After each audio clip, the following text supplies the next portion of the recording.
was a terrible tragedy here where Andrew Jelmert, who was training for the AIDS life cycle ride, was killed by a reckless driver about almost a mile up the road.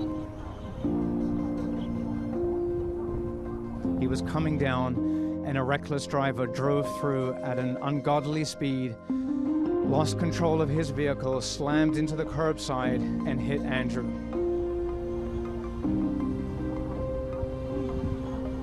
After Andrew lost his life, something unusual happened. Immediately after the fatality in June of 2022, we did a temporary closure up on Griffith Park Drive from Travel Town to the compost center, and that was meant to cut through traffic.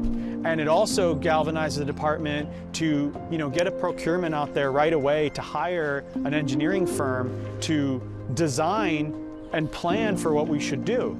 And then it also galvanized the then Assembly member, Friedman, for the area, who went and got a state earmark of $4 million to help us actually do something. And then it helped push us through. So when we hit snags in the process, which you inevitably do, all this stuff adds up, and it can be super frustrating to the community, but they were excellent. They were very steadfast in what they wanted to see, and just kept our nose to the grindstone.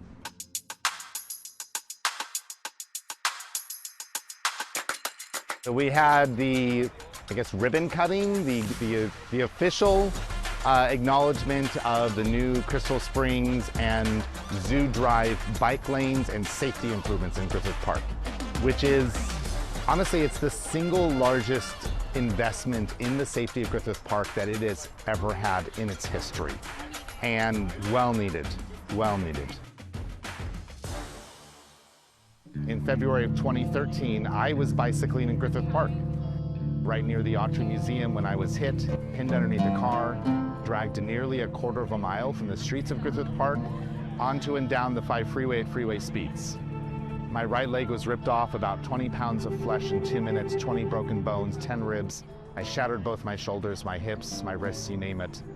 It was a hit and run. The driver never stopped and was never caught. And from that, I learned about how deadly our roads of Los Angeles are, and started working on advocacy, which became the organization Streets Are For Everyone.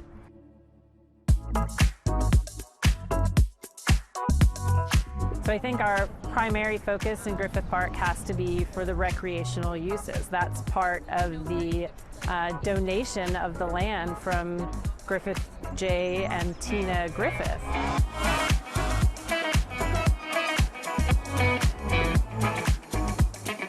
I was excited about this project when I heard about it in the planning stage, and then today was my first day to actually get out on the street on my bike. And it's so much better than I ever thought it was going to be. The places where the road had previously been a little scratchy, it's all been repaved, it's smooth. There's so much space for the bikers.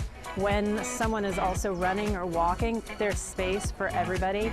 And we're never worried about a car coming into my lane or having to sort of jump out of the way or be in a subpar space on the road. It was just a pleasure today.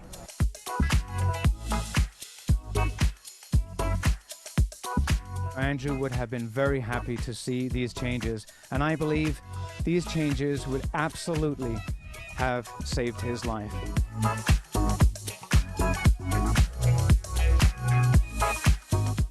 The importance is having a space, having our roads be safer and more accessible for all road users. And at the end of the day, it's better for people driving too, because it's calmer.